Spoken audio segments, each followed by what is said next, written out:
Okay, ladies and gentlemen, thank you very much for joining us this afternoon at the CEA's pre-Christmas event. Usually at this time of year, we'd be joining together in a conference or a seminar or some opportunity to get together and have a small drink before the Christmas celebrations. But it was not to be this year, but hopefully next year we can catch up and we can get back to the networking that we enjoy. Just to move on to the next slide on your screen. That's me, Rob Oliver. I think I know just about all of you on the list, and that's a picture of me in far better days, so I'll need to renew that one over the Christmas holidays. Just move on to the next slide if we may. And those of you that have joined some of our webinars in the past will know that we have certain house rules. We do operate under a corporate compliance regime, which means that we can't discuss anything of a commercial nature or anything that would contravene competition or antitrust laws. So please bear that in mind. We will be recording today because the idea is that we will allow other member companies that can't join us today to see this. So we'll put this on the website or on our YouTube channel, and they can get a summary of what we've been talking about today. The usual rules too in relation to Zoom, so please don't forget to stay on mute and do the other thing too. If you are asking a question, don't forget to turn yourself on. There's a chat facility at the bottom of your screen. If you'd like to use that to put up any questions or any ideas as we go through the little presentations we have arranged today, please feel free to use that. And at this point, could I just ask everyone to turn off their video? But I do see at the top of my screen Mr. Malcolm Harbour, who is particularly welcome as one of our honorary patrons. And if we can then see the next slide, please. And I'm keeping an eye just to see other people being admitted. If my colleague Robert can also see that part of the screen, if you keep an eye on admitting the slightly late comers, I'd be very grateful.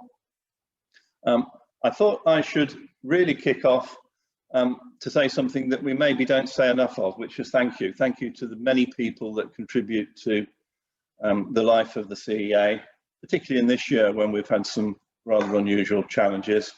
So the people from our executive board, who are the directors of the CEA, you have listed there, people from our management council there on the right of the screen. One of those people has recently retired from the management council, which is Keith Dolbear of Trimark. I don't know whether he's joining us today, but if so, thank you very much for joining us, Keith. I hope you're enjoying your retirement. And to the left of the screen also, as you will know, we have a separate company, which is Construction Equipment Events, which is the plant works company, chaired by David Redhead. I'm grateful too for the support of people on that board. Jason Ong, I think, is in the body of the Kirk at the moment. He's a very active chairman of our General Technical Committee, supported by Alessandro Rossi at Caterpillar. And I'd like to add my personal thanks to both of them, and also all the people that are really so active on the General Technical Committee. Who've had a really busy year. A couple more committees. One is the CEA's Review Committee, which Paul Ross now chairs, and that oversees our activities in relation to the anti-plant theft and emissions marking system. Goes under the CESA banner. And finally, just but not least, we are of course very active within CC, and it's Nick Brand that represents us on the steering group of CC and has done for some time. So again, grateful for his continued support. If we can move to the next screen. Really just a little bit of a word cloud there. We don't have the opportunity to go through the full work programme of the CEA today, and which I'm sure you're very grateful for hearing that news. But we do have a very active work programme dealing with many things that are regulatory, areas of skills education and training, activities around Brexit, of course, digitalisation, and CESA and plant works, which I've mentioned before. But right in the middle of that particular screen is COVID, which I think has dominated our thoughts and actions going back to March now.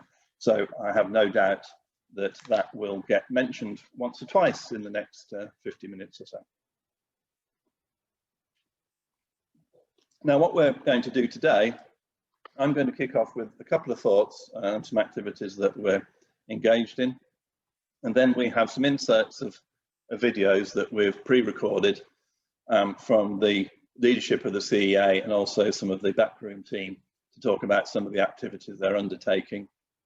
We'll then move on to a panel discussion, and that's your opportunity then to ask any questions, make any suggestions to members of the panel or other people that have joined us today, because we have a lot of friends who have been very active in the course of the year. So I think I'd like to again thank all of you for your commitment this year. So I'll kick off with a couple of points that I wanted to make, which is on the next slide. And although I've got a nice Christmassy background for the slides, not all of it is, of course, a celebration. And of course, early in the year, around about April, we did all from the sudden market crash, which was a result of COVID and the shutdowns that came and lockdowns that came with that. That was, as we all, those of us who remember 10 years or so ago, it was sudden, but in a different nature to the financial crash that we experienced back in about 12 years ago now. And the first thing that we realized within the CEA team is that we needed to know what the members were thinking, how it was affecting them, so that we could feed back an element of advice to them on certain things, but also feedback to our contacts within government about how the industry as a whole was reacting and what the key issues were. Because this was very new territory to everyone, so the need to communicate was really preeminent in the way we were tackling things. And I think we made something like 200 to 300 phone calls and individual emails to members just to test the water at that stage. The result in the end was something like 38 COVID bulletins trying to bring everyone up to date with the latest twists and turns of the story and the different government regulatory and legislative initiatives that they took in that period.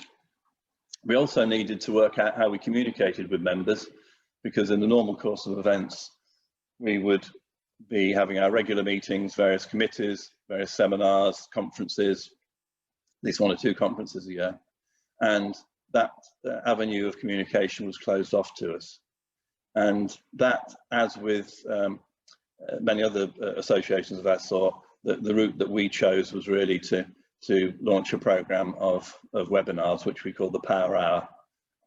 And we've had 6 or 7 of those already. Some of them are to do with briefings about regulatory and other issues.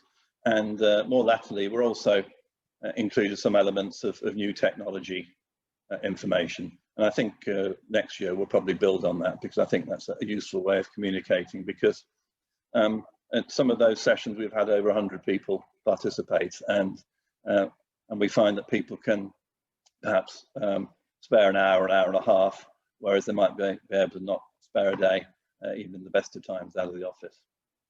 And we've had tremendous support too, because we've actually stepped up the meetings of our management council. Whereas we would meet probably maximum 3 times a year up and down the country, usually at a member's facility, we changed that, and we've dedicated 90 minutes every month for a catch-up on CEA activities and policy. And the input that I've got from the members of that management council has been really useful for me and be able to do my job, and also for my colleagues. And as I mentioned in one of the earlier slides, that actually, because we weren't traveling around the country or overseas as we usually are, it just gave us that little time to reflect on our work program and how we organize things, and maybe do a little bit more prioritization. So in that way, actually, the opportunities COVID gave us was actually quite useful. And the other thing that we noticed, that because different government departments and agencies were very keen to know how our industry was doing and how they could help, or to hear our views of how we thought what we thought they should be doing. I found that we got a lot closer to certain government departments and agencies, and I think that too was a little to do with the fact that they could spend half an hour on a Zoom or equivalent or a Teams meeting, whereas in the past it might have been quite difficult to secure their attention for a physical meeting down in Westminster or in that area. And COVID for a little while gave us a break from what we thought was going to be the major issue of the year, which was the final arrangements for Brexit as we moved towards the end of the transition period. And it was only really in the last few months that's come back right towards the top of our agenda. And I hope all of you have been receiving updated situation reports on Brexit, and I say we put out 13 bulletins in the last few months on that. So we started with the market crash. We're coming through now to a period, I think, of gradual market recovery, and my colleague Paul Lyons may have some comments on that later. We start to look forward to 2021. And on the next slide, all I've done is made 3 points really. First of all, congratulations to my colleague who found the graphic showing a wheel loader doing away with 2010 and bringing in 2021. And I think probably the three things pretty high up on our agenda going into the new year is, again, the final issue to do with Brexit, to understand what the regulatory and other changes are. And we've done a lot of work too on import and export customs, and also then to inform our membership, because there's bound to be some wrinkles, whatever the state of the trade agreement, as we move into the post-Brexit era. And the second thing, which I think could be one of the most important issues for us, is that the government did make some very specific commitments to infrastructure investment very soon after their election. And just one moment, I have a glass of water. And those of you that studied the Chancellor's last spending statement will have known that he backtracked slightly on the investment promise for the rail industry and rail infrastructure. Something like £1 billion was taken off the commitment there. So I think our role is always to remind governments about what their policy commitments are, and to work with them to make sure that they meet them, because a strong UK market is going to be one of the key things that's going to keep us going over the next few years as the commitment to infrastructure spend is carried through. And finally, something that I thought was going to dominate our agenda this year more, which was the movements in technology and the whole digital agenda, and also around environment. We've done a lot of work on things like engine emissions and the environmental impact of machines, and I think that will continue through the course of 2021. I think we've got 1 or 2 quite exciting projects to look forward to on that. And finally, 2 very specific things. On this call at the moment, I have my colleague Dave Luscombe, who's worked extremely hard on the CESA project for us over the last few months, and also his colleague from DataTag, Nick Campolucci, I think, is going to join us today. And in the new year, our estimate is that something like 80% plus of new machines will be registered on the CESA database, together with our ECV, emissions compliance verification labelling, which we've pioneered over the last year or so. And second, something that we had to put in cold storage this year was that plant works was going to be taking place in next year, in 2021. As I think you all know, that has been postponed due to the COVID crisis to 2022. But we're really looking forward now to formally launching that show in the spring of next year, so that we can ensure that we have a really great event for you all to participate in 2022. So I think that was pretty much all I wanted to say as an opener to our presentation and discussions.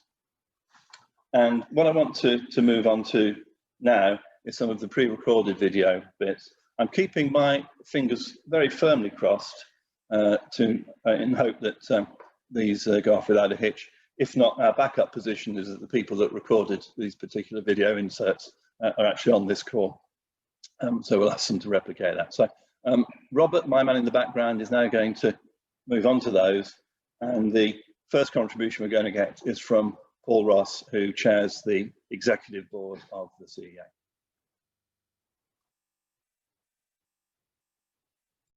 Hi, I think most of you know me by now, but my name is Paul Ross. I'm the chair of the executive board of the CEA, also sitting on the management council and a former president of the association. I'd like to formally welcome you today to the review of 2020, Goodbye to 2020 webinar. I think, as we all know, this year has been an incredibly difficult year, and the combination of COVID and Brexit has provided some unique challenges through the year. COVID obviously has been the main influence this year, and it's affected all elements of business, from manufacturing, supply chain, right the way through to the service sector, and at both a business and a personal level. The CEA throughout this period have tried to concentrate on providing communication and advice to try and navigate the way through these particularly dangerous and awkward times.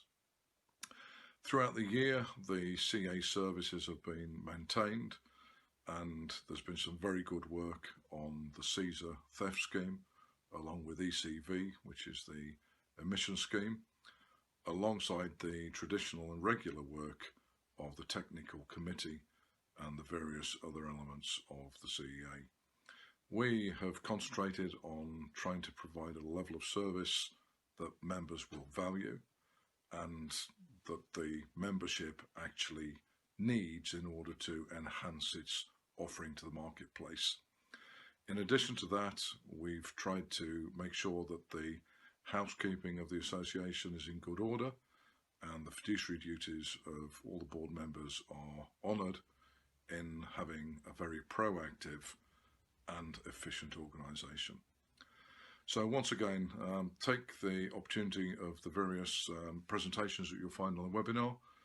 Thanks for your support, and we look forward to working with you next year when hopefully we're in a different situation, and by the first quarter we're seeing some of the problems of COVID behind us. All I'd like to say now is thanks for the support again, and best wishes to you and your families for a happy Christmas, and let's hope for a good new year. Thank you. Bye.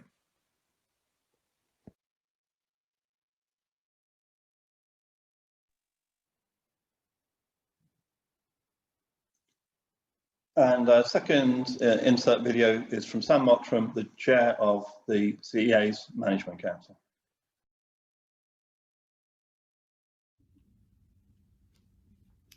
Hello CEA members, my name is Sam Mottram. I'm the Global Commercial Manager for Mini Excavators and Small Tractors at Caterpillar, based here in the UK in the Desford facility near Leicester. So currently in Tier 3 lockdown, hence I'm only in the office very shortly today before heading home again. I'm also the chairman of the CEA Management Council, which is a great organisation which helps steer the CEA in the right direction and hopefully provides you what you need as members. So firstly, thanks for attending our year-end report today and letting us quickly introduce ourselves, but also reflect a little bit and look forward to what's coming at us over the next 12 months.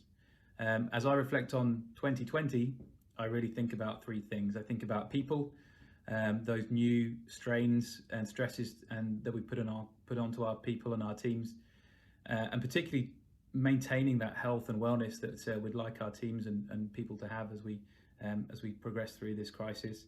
I think we've had to challenge teams in new ways, which has provided some really tough challenges for them. So I'm really pleased we can come through it with teams that are healthy and well, as I say. Secondly, flexibility, both in our organisations at work, in the CEA, also in our homes and our families. We've had to find new ways to do things and to live with each other and to get along with each other, and be a bit more flexible and understanding about how those things happen.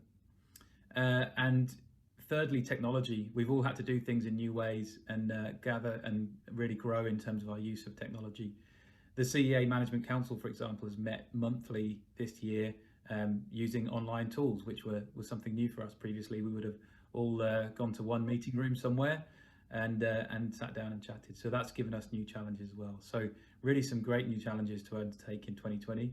Hopefully you're all coming through those challenges in a safe and healthy manner as well, and learning new things along the way. For 2021, I think we all know what the horizon looks like, and it's a pretty short horizon until the biggest challenge for the UK comes in terms of Brexit, probably in the next 6 months. And also coming out through Brexit, also the recovery and growth following a global pandemic is going to be critical as well. And I hope also that we're able to get together and network a little bit better than we have done this year, in terms of there's nothing to beat that face-to-face contact. So all those three things, I think the CEA can really give you a good platform to do those three things. We can help you learn about Brexit and the challenges it will bring and how to be prepared. We can help you learn about the recovery and growth and how things are changing in the global picture as well when it comes to the industry, and then also give you a chance to network and meet others. I think we can help you on all those three things. And I'll open it up to say that if ever you want to contact me, if you want to talk about how the CEA operates, what the things are that we're doing in each of those spaces, and beyond that in our 12 different work streams that we work, then I'll be very happy to. You can reach out through the CEA on the website. You'll find my profile. I'm pretty easily contactable on LinkedIn and other platforms as well. So again, thanks for attending today. Hope you've had a good 2020 considering everything that's gone on, and wishing you all the best for 2021. Thank you very much.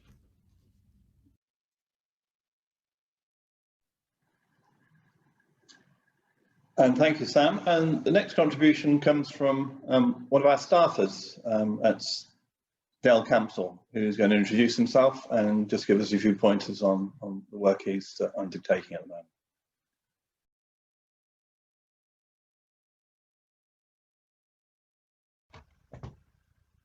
Hi, good afternoon. I'm Dale Campsall. I'm the Senior Technical Consultant to the CEA, and I'm going to spend the next few minutes looking back at some of the main events of 2020 and also look ahead to see what 2021 holds in store for us from a regulatory perspective.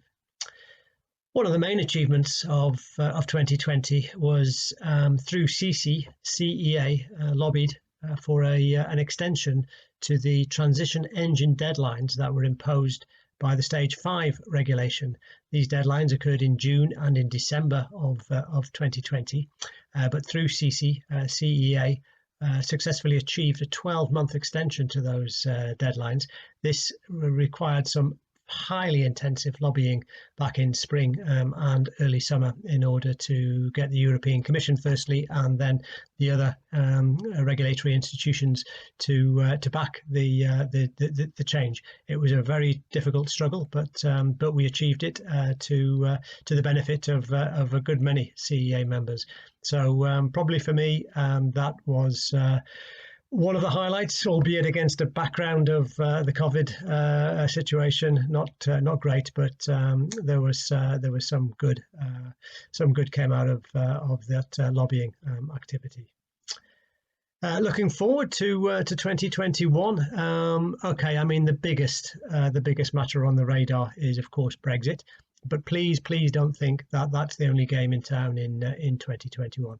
There's going to be a huge amount of other regulatory activity occurring next year. And the EU has a whole load of dossiers that are in parallel being either revised or new regulations that are being developed, and these will take place next year. Again, through CEA will be very active in this. So, for example, there's the Machinery Directive, the Noise Directive, both very important files for CEA members, as well as the Low Voltage Directive, EMC Directive, Radio Equipment Directive. They're all being revised as well. New directive on getting approvals for placing or for putting on the road mobile machines. That's at a relatively early stage, but there's a whole load of regulations that are being revised or created next year. So there's a lot of activity that CEA will continue to be involved with next year. And by the way, I've mentioned CEA a couple of times. Just want to clarify, that despite the fact that the UK has left the European Union and will fully leave next year, CEA will continue to play a full and active role in CC.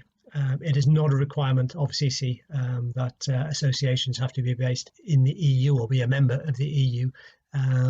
So CEA will continue to play a very active role, just as it does now, very influential and key contributor to the activity of CC. So that will continue regardless. Of course, I will come back to Brexit. The end of this year and going into next year is going to see a huge amount of turmoil as we transition out of the EU single market. I have, in my role as senior technical consultant, been keeping members advised of the implications of what lies ahead. However, I've only been able to do that on the basis of guidelines that the UK government has so far issued. Obviously, we await the publication of the full regulations, and then my role will be to advise members if there is any differences between the full regulation, the full published version of the finalised text, and the guidance that was previously offered. So there could be some intense period even in the last 2 weeks of this year, and looking ahead to the first few weeks or indeed months of next year as we move from the current regulatory situation to the brave new world. Of course, in parallel to that, it'll be very important for the CEA to remain close to the UK regulators. BEIS, DFT, DEFRA and these other departments with which CEA already has a close and active liaison. It'll be even more important that I and CEA stays close to these bodies, and that we nurture and keep a close care of this relationship in order that we can keep members closely advised as to what the UK government has in store and make best representation towards those regulatory bodies through next year.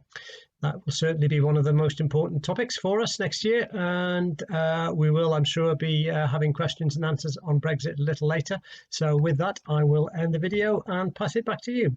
Thank you.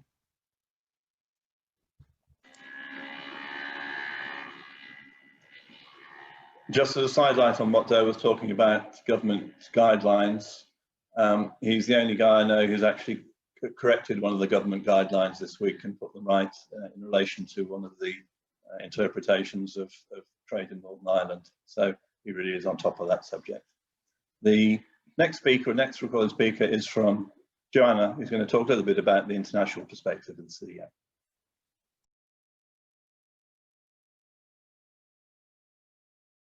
Hello, I'm Joanna Oliver and I'm the CEA's Director of Global Programmes.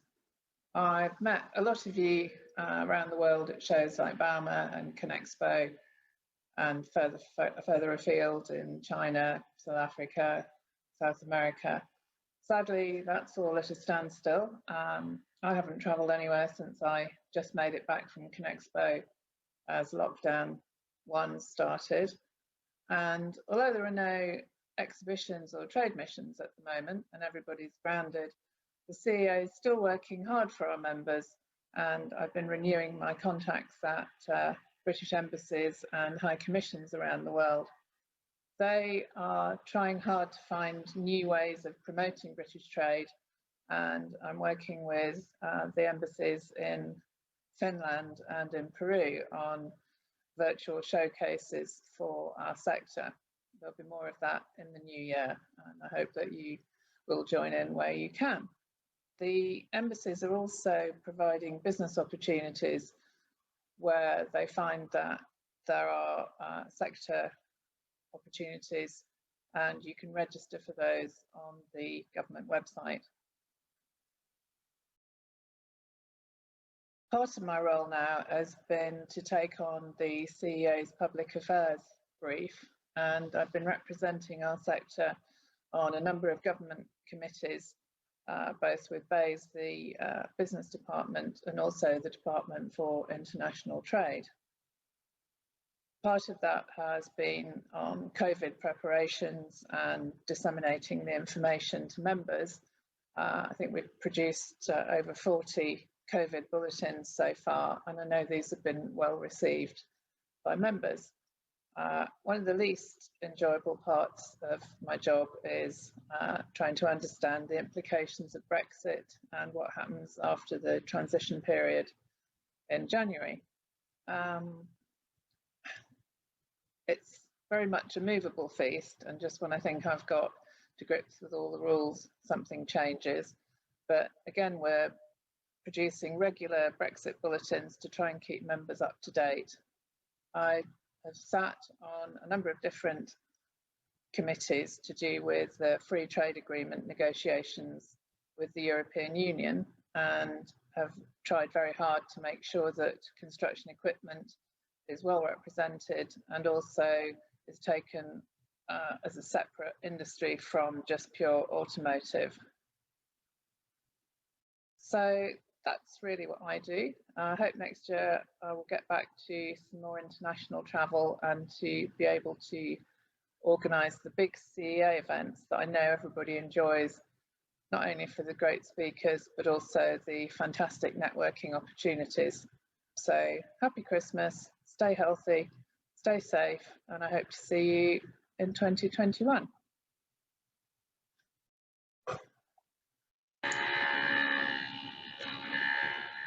Just a clarification that the horse pictured with Jana in her photograph there is not on the CEA payroll, so you don't have to worry about that. The final video insert is from Paul Lyons, the CEA's market analyst.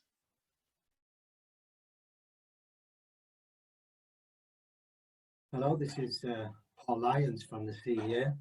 I just wanted to talk about two areas that have been affected by COVID this year in the area I work in, but where we've been able to find some positives, I think, amongst the bad news that we've had. The first one is to talk about my main area, which is market information. This is something I began to set up in 2016 when I joined the CEA to help guide members on what's been going on in the UK construction equipment market, sales of equipment, and also in the UK construction market. In terms of the equipment market, the key area for this has been the relationship we've developed with a company called Systematics International. They run, since 2017, the Construction Equipment Statistics Exchange. And as a result of forming a partnership with them, we've been able to share information at a high level with members to help them guide on how equipment sales have been going. Something that's been new to association members before this was sort of set up.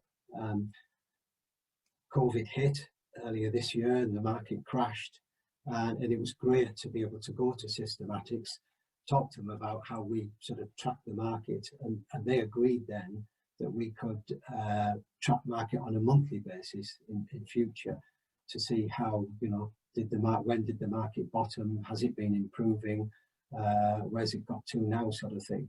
And it was great that we, you know, for example, we were able to identify that the market bottomed in April at 74% below the level of sales in 2019 in April, and since then has been progressively improving. And for example, in the latest month that we've reported in October, sales were only 3% below the same month last year, effectively back to normal. So great to be able to have that information to track and to share with members. And yeah, look forward to the relationship continuing with Systematics into 2021, and to see how we can sort of further help members with information. In many ways, a good experience from a bad situation. Briefly, the other member, one of the other sort of areas I work on is relationship development with members and services. In 2016, when I joined, I didn't know really any or many of the companies, so I started a process of getting to know them better, what they do, how do they do it, and I found that getting out and visiting them was one of the best ways to do that. Meet people in the office, sometimes have a tour of the facilities, and then have a good discussion about CEA services to make sure that they're getting the best return on their membership, make them aware of what Dale does on technical, Joanna on international, myself on market information, how to use the service to get business promotion. Something really good, and then bang, COVID hits this year, and it isn't possible to get out and meet members again. And it really makes you appreciate what you're missing and the value of what's been going on. As one tangible example, discussions with attachment members towards the end of 2019 and earlier this year, following a series of meetings, it became apparent that that segment of the membership were interested in having a separate working group to talk about technical issues and market information. And Dale Camsell and myself have carried that on and launched that on a virtual basis this year, and it's carrying on and starting to show benefits. So really looking forward next year to getting back to visiting members again, having those discussions and exploring what might be useful on a mutual basis for them and for us. So yeah, another example, I think, of where a difficult situation, but we've managed to make some progress. Look forward to 2021 and see what else we can do for our members. Okay, thank you very much.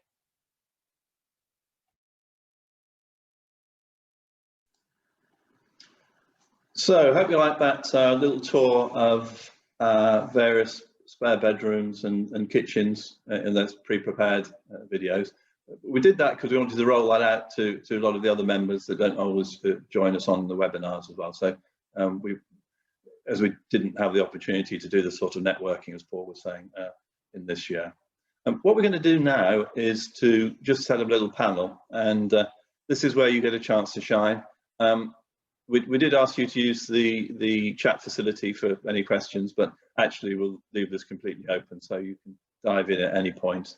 And don't be surprised if I use my moderator's discretion to ask you some questions as well as asking the panel some questions. So what I'll invite then is Paul Ross, Sam Mottram and Dale Camsell to turn their screens on. And just to prove that I'm still here, I shall do the same. And Robert, if you'd stop sharing the screen so that we can bring those up. Okay. And certainly on my screen, very fortuitously, I also have a picture of Malcolm Harbour there, so I'm sure Malcolm's going to get involved in the discussion at some point. But just to share one thing which I think you may have just read on chat, we were talking about events earlier on, and Paul Berger shared the news that the Intermat show in Paris, scheduled for April next year, will no longer take place. So that's another victim of COVID, I'm afraid, and hopefully the last one of those major events. So it does underline the fact that we're not out of the woods yet. What I'd like to do is just throw a question to Paul, Sam and Dale.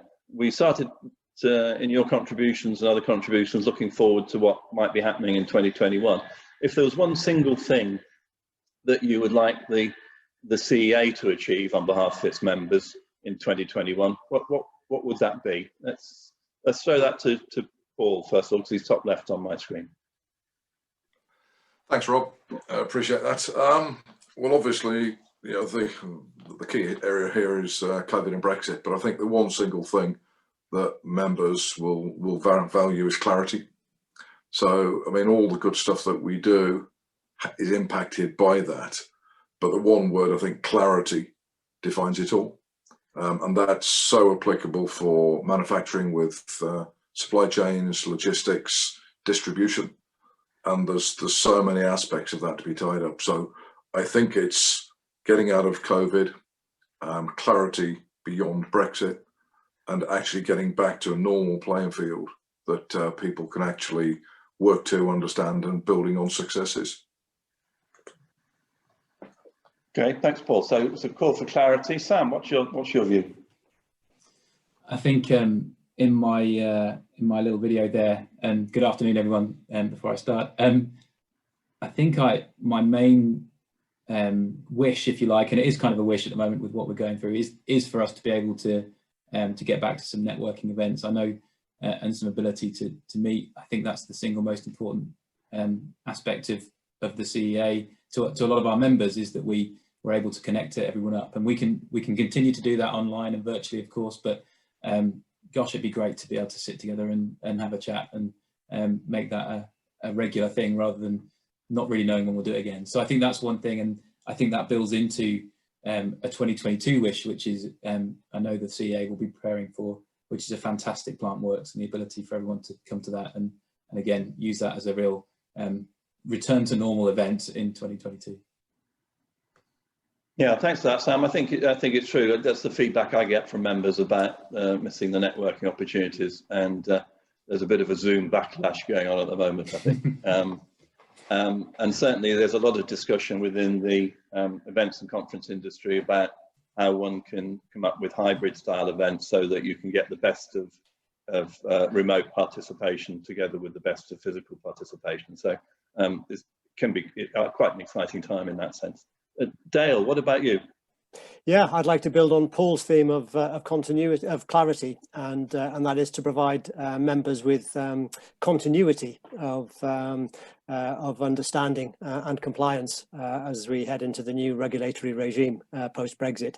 At the moment, the government has produced a great many guidance documents, but as I mentioned in my video, we don't actually have any formal publications of regulations. So there's going to be some real analysis of these new regulations to make sure that all the information that members have been provided with so far remains valid, and to quickly, swiftly and concisely inform members of what they need to know from the 1st of January next year, once these regulations A, are published, and B, begin to be implemented. So I see CEA having a great role there through the General Technical Committee with Jason's assistant, who is on the line, Jason and Alessandro, to provide continuity to manufacturers to maintain their presence in the markets.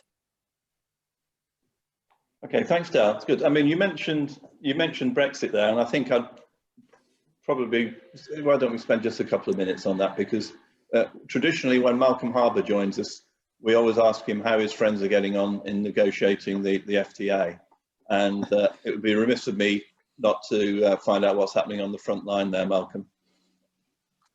Well, I mean, it's kind of you to suggest that my friends are doing it, because I mean, the way these negotiations have dragged on, that there have been people who have not been terribly experienced from our side in managing European negotiations, because I suspect, I mean, I've always, as those of you will know, I've contributed to meetings of the whole of this year, that I've always been consistently confident there will be an agreement. Some of my friends in Brussels have discounted that for the several months, but it looks, I think, and I would just touch the wood on my desk here in Stratford-on-Avon, that that will be right. I think the important thing from our perspective is really what Dale in particular was saying earlier, that the work that you do in working with the European construction associations will continue to be critically important. I think it's extremely unlikely that construction equipment regulations are going to be a priority for the government to renegotiate or rewrite, because I think the general view is that they're working to the advantage of the UK.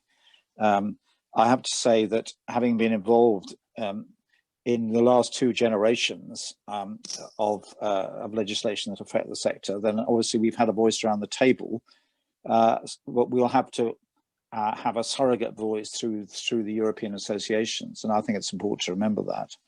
The other thing I would just mention, in terms of, because I keep an eye on the future agenda, is that the Commission has embarked on a review of the product safety regulations, which also have some indirect, I mean, the broader principles, and the principles about the new approach regulation. And just to conclude, I think that where those of you that are engaged in any sort of standards bodies, standards will continue to be a crucial international aspect about product conformity assessment, and it will become more and more important. And part of that also is going to be the whole area of digital standards, which continue to grow rapidly, because digital standardization is so important in achieving interoperability and market access. And I know that that's an area which is of great interest to your members, and I've been looking at some of the work you've been doing on that, and some recent ones of your monthly seminars, which I do try and dip into when I can. So I think that those sort of connections and the strength that you have in that area, and above all, the engagement of all the manufacturers, all I can say is my experience, having been involved in European policy making, is a consolidated viewpoint from key sectors has always been very important, but will be very important for us in the future to be able to engage with that. And I wish you all a very happy Christmas and a very good New Year, and I hope to be able to continue to contribute to your activities. Thank you very much, Mark. It's been much appreciated, particularly your insights around Europe. And one day I will come to see your personal vineyard, I promise it. All right, it's expanding this year, so we shall have lots more equipment, planting more vines. Excellent. It was interesting you touched on there that talked about standards, and particularly those around digital, because we had a session earlier this week which touched on that, and one of our colleagues from Leica Hexagon chairs the digital working group within CC, so we have a voice there. Yeah. Would anyone else, just if we move on to digital a little bit, any of those from the panel that would want to give their perspective on what we've talked about, the digital revolution, but now we're getting down to nuts and bolts, like the standards around it and issues around what data can be shared and everything. Anyone like to just contribute on that? Yep, I'll have a quick comment and pass to my two colleagues.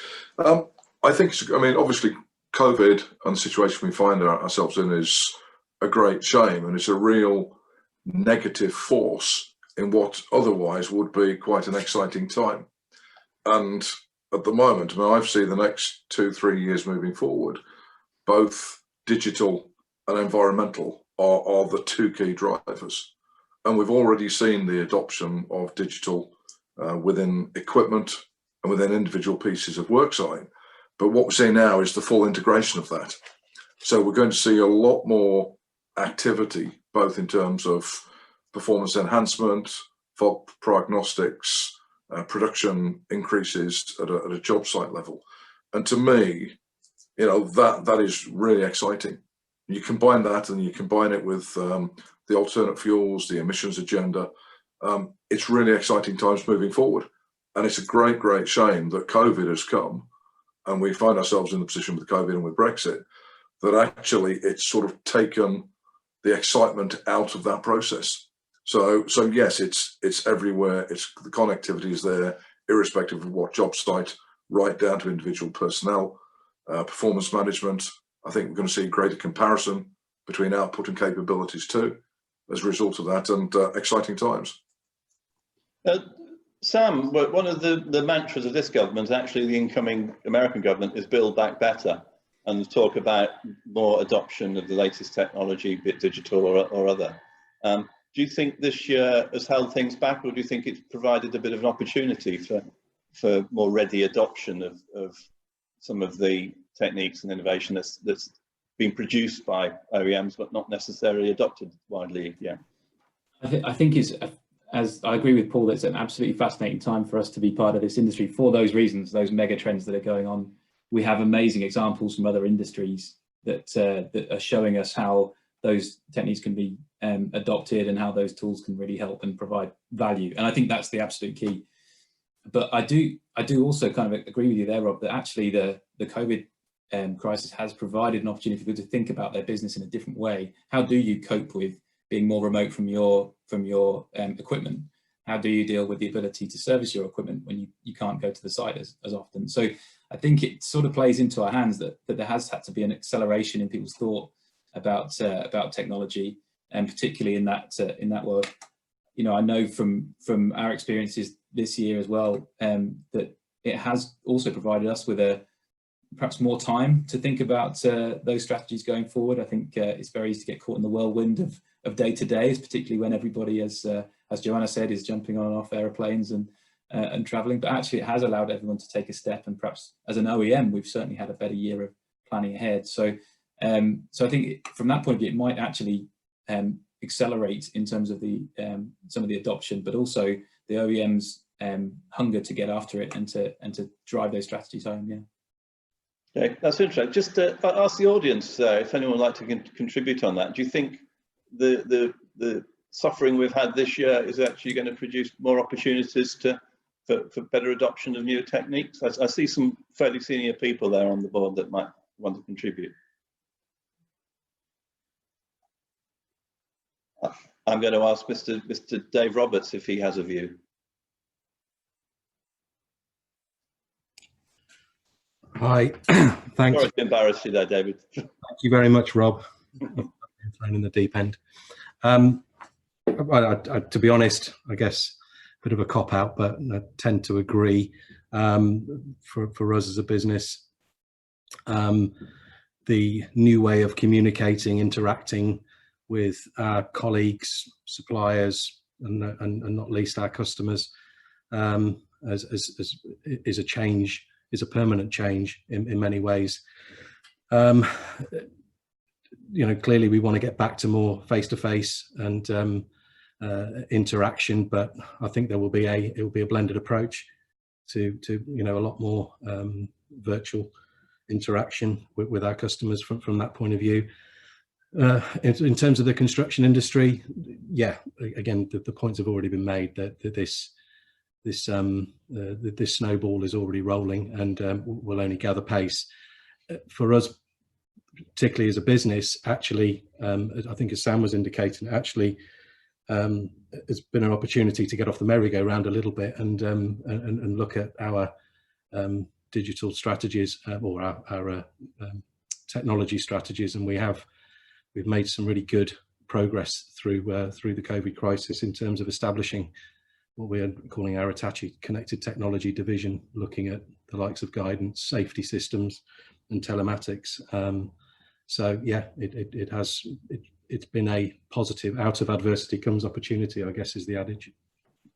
Yeah, I think it's a great point. And one thing that struck me while you're talking there, David, is that the problem is there are so many things that are potentially exciting, and as a new technology, it's also trying to focus on what provides value to the customer. That's the part that I think is most interesting, is which are the things that are really going to, you know, make a difference and therefore become the adopted technology faster.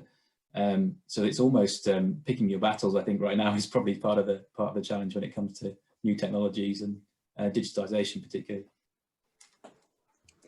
Yeah, you can definitely be guilty of becoming a jack of all trades, master of none, I guess. But there's no doubt, as I said, the momentum is there. And for us, part of it has been trying to sort of put ourselves one step ahead, but part of it has definitely been a bit of a catch-up as well, to be perfectly honest about it. So yeah, as I said, it's we've got to try and take the crumbs of positivity out of this where we can, I guess. Talking about challenges as we're there, or maybe opportunities, just to ask the panel, if I may, about the whole environmental agenda, because our current government have been quite aggressive in their ambitions for motor vehicles and to move towards electric from diesel and petrol there. And in many ways, our sector has led the way in the reduction of emissions and introducing new technologies. But do you see those government ambitions again as a threat or an opportunity? Dale, you're the man that understands all the technology around this. What do you think? I pretend I do. I get away with it. Yeah, I mean, the government, as you say, has absolutely committed that to uphold environmental standards. It's been quite aggressive in its net zero targets, looking ahead. So, I mean, I don't see any change from that point of view. In fact, the government is looking to remove the rebate on red diesel from our sector. I was only on a call this morning with BEIS, and by the way, BEIS are going to be launching competitions for funding to help manufacturers get through the transformation, or encourage manufacturers to take up alternative power sources other than diesel power. So yeah, I really do see that the government will continue in its current stance of upholding environmental standards. So you're not going to be able to work soon then, Dale, I fear. Hopefully. Sam, what about you? I mean, obviously Cat have done a lot of work in that space. Yeah, absolutely. And I think, as we were talking about previously, there's so many options out there. I think, again, what's fascinating for us is that even ahead of the legislation, legislation isn't necessarily driving customers this direction. A lot of customers want to be there anyway. They have their own business model that says, I want to be CO2 neutral, or I have an aim for my business. One of my key values is to be CO2 neutral, for example. So there's a sector of the industry that's already there ahead of any legislation, which is interesting. So some of that is application driven, but a lot of it is also down to business model. And that's going to just surely grow over the next few years as, again, the ownership of industry and smaller businesses particularly changes into younger generations, and I think you'll see more and more of that becoming a need in the industry. Rob, can I contribute to that? Yeah. Just a couple of points. First of all, I mentioned it at your meetings before, but those of you that are supplying the public sector, the government yesterday issued a green paper about the future of public procurement after Brexit. And this is quite a big reform. I haven't been through it in detail yet, but I think what's certain is that you'll find that public sector customers are going to start being much more attentive to the environmental performance of equipment or services that they're purchasing through contracts.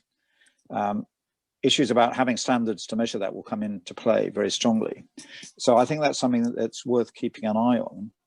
And I mentioned services specifically because I've been doing some work around public procurement, which has involved some HS2 work that's been going on. What's interesting is that the HS2 have been trying to encourage some innovative service solutions in reducing construction costs, and particularly how they manage, recycle, how they excavate and move earth. I mean, all the things that you're familiar with. And it seems to me there are some real opportunities coming out, maybe for some joint innovative submissions to contracts with service providers as well, jointly, in terms of both systems and equipment. And that I think is going to be a general trend, and those people who are on top of it, I think, will do well. Yeah, and some of it's amazing how quickly that's coming in some other regions as well. In the EU, particularly, around some cities, which will say any public building, any public sector work will be fossil fuel free. That's already in place in certain cities. Now we get around that today with biodiesel, but next year that changes again to say you will not burn fuel, you will be zero emissions. So again, those are really coming out as fast, yeah. And like I say, customers are going to choose, and they're going to choose who's got the best offering in those type of technologies. Yes, I bet the biggest example I suppose they have in this country is HS2 as a project who are committed to be green and plant their 7 million trees amongst other things. And I know Dave Luscombe, who's been working on the CESA program at ECV, has been working very closely with HS2 and the contractors that work with them. Dave, do you want to just maybe just spend a few seconds just reminding people what you're doing there in that area? That's quite interesting. Yeah, absolutely. As you know, you all know the ECV element of CESA has expanded significantly this year. And I can't thank the Clean Air team at HS2 enough for the support they've given us. They've allowed their project to be a test bed for what we've developed. And the same with Balfour Beatty. The head of sustainability at Balfour Beatty, Bakir Andrews, has been a real supporter of everything we've done. And without them, we wouldn't have been able to get to where we've got to now. As a result of that, many of the plant hire companies are engaged with Datatag, looking at having all their fleets upgraded to include the CEA ECV label. And so with the new manufacturers coming on board and the rollout of ECV in 2021, I would imagine that if we're sat here on this call next year, we'll be looking at least 75% of plant out there in the park carrying the ECV label. Now, while the labelling itself won't make plant cleaner, what it does do is give anyone tasked with auditing a construction site the ability to do so in a way that's manageable, transparent, robust, and can make a difference. They can visibly control what goes on site, what isn't on site. They know what they're giving exemptions for, and, you know, genuinely clean up a site. That's all great news. We're talking to the GLA about them embracing the ECV model in what they do. The guys working for Cleaner Construction London have told us that what we have developed is head and shoulders above what currently exists. It enables them to uniquely identify diggers moving away from the scoop and lofty tags that are currently placed on these machines when they come on site. And it's a real positive story, but it's not all positive. And picking up on something that somebody said earlier, we're trying to now get conversations with other parts of the UK. The Scottish government are very enthusiastic and have said they want to include ECV in their Transport for Scotland road building plans in 2021 and 2022. But I had a very strong and swift rebuttal from Greater Manchester Clean Air earlier this week that said, sorry, it's not something we're interested in. So again, it isn't the same picture everywhere, and I do look forward to the message percolating down from London and HS2 and has been able to showcase to a wider audience what is possible, and encouraging these local authorities to take their clean air strategy around NRMM and take it from a strategy document into a real world environment and make a difference to themselves locally. Okay, thanks for that, Dave. And I think those of you that are familiar with the project, one of the prizes and one of the reasons we're involved in this in the first place is that we felt it would be helpful for the industry to have some common standards, and also to encourage the different metropolitan authorities to have the same standards and ambitions in terms of emissions control and measurement, so that we avoided a very piecemeal approach, which would rebound back to the suppliers when you're being asked for different things from different parts of the country. And it does seem from what Dave is saying, with one or two exceptions, that the concept is being pretty well accepted. I'm conscious of the time now. It's coming up to about 4:10. I was going to put one or two other people on the spot, like Mr. Jason Ong, who I think has now disappeared off my screen. I don't know if he has or not, from the call. But can I just invite anyone else who has a question or indeed an idea? Okay, well, what I'm going to do is just ask the panel to sum up. And perhaps you could deal in your summing up just to say, well, how best can people get involved in the CEA next year? Most people are in one form or another, but let's talk to some of the people that are not directly on this call. Paul. Okay.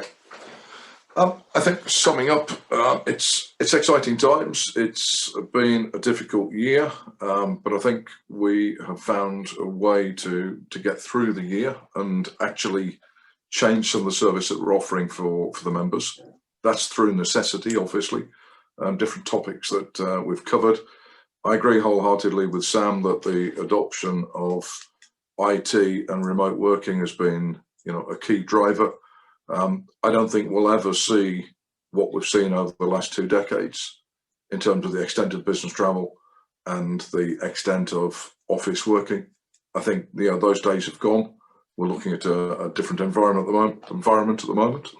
I think in terms of some of the topics we've just discussed, digitisation and emissions particularly, the one area we didn't discuss on emissions particularly was the opportunity it creates. We look at emissions in terms of legislation and having to comply, but actually this is a huge opportunity for manufacturers that rise to the challenge and look at alternate power sources and alternate emissions. And when we talk about, you know, Greater Manchester or London, let's also consider what's happening in the States.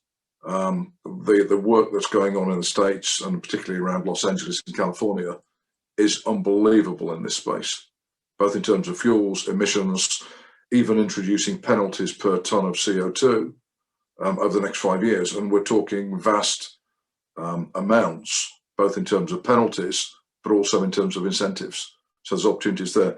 In terms of members getting involved, I think, again, you know, let's get back to the point where we can actually meet people, speak to people, and do that face to face. We're all contactable, whether it's the MC or the exec board. We're here to help. We're available all times, not just working hours. By all means, talk to us, get in touch if you've got any questions or you just want a sounding block for advice. That's the beauty of the CEA. It's the ability to network and move forward. And apart from that, I think the answer there is engage. The more you engage, the more you will get out of the CEA, and the stronger the CEA will be. And we can't always do this alone. You know, as an industry, we need to stand collectively behind one another and actually drive this industry to where it should be. Okay, thanks, Paul. Sam? Yeah, so I guess to sum up, I firstly want to thank everyone for attending and speaking to us today and hearing us today. So again, I'm relatively new to the CEA. So when I think about a trade association, I'm always impressed, having joined the CEA particularly, just how much the depth of knowledge is there, the experience that's in this group, and the ability for us to really represent the industry well. However, again, we can only do that with your input and with your communication about what you need. So I'd almost go back and repeat Rob's first question back to this group. You know, what would you like the CEA to achieve going forward, and how can we help do that? And again, as Paul said, reach out and let us know what you would like that to the association to be providing. So we have the experience, we have the tools to go do it. Let us know what you'd like to see. And that's how you can get involved. That's really how you can help us. As Paul said, contact details are all out there if you need them. Again, from a personal point of view, relatively new to the group. Again, a huge thank you to the rest of the CEA for helping me join and helping me get involved in the organisation. It's been a pleasure so far, and lots to do going into next year. Also, as I mentioned in my answer previously, we've got a large event coming up to us in the form of Plant Works. Getting that right for you as members is critical. So again, give us that input and get involved in helping us plan that.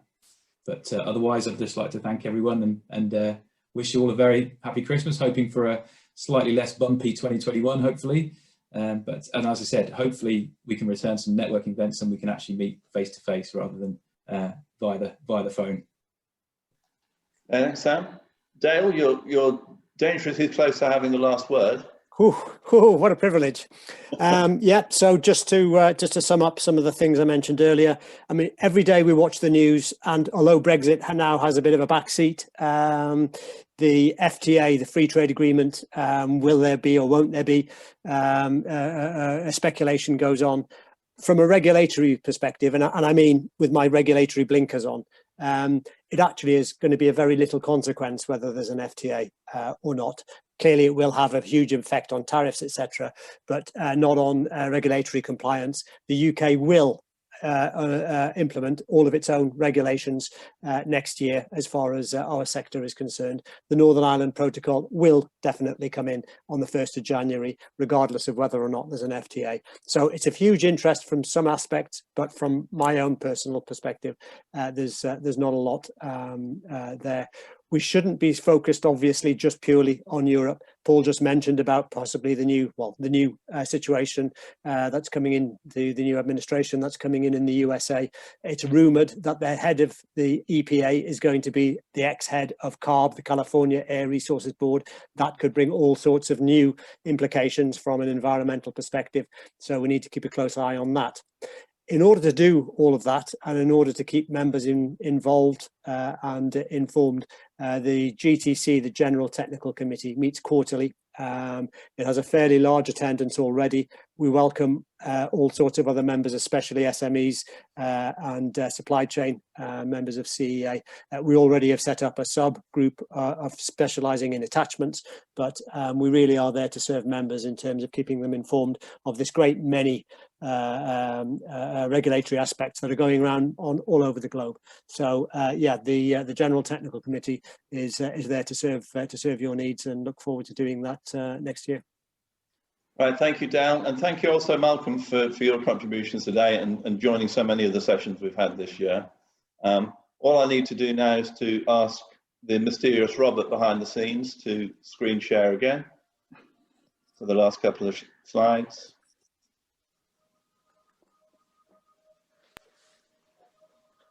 And to the next slide, because the reason for that is so that I can wish you a Merry Christmas, and you can see that your present is going to be delivered by a machine which hopefully you can't identify as any particular make.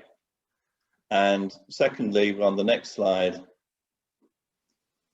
to wish you a Happy New Year. And thank you so much for contributing. A lot of the issues we've touched on today will be deconstructing and wrapping up into webinars and discussion groups going forward into the next year. But I'd just like to say thank you on my behalf, on behalf of the team, and looking forward to an eventful 2021. So thank you very much, everyone.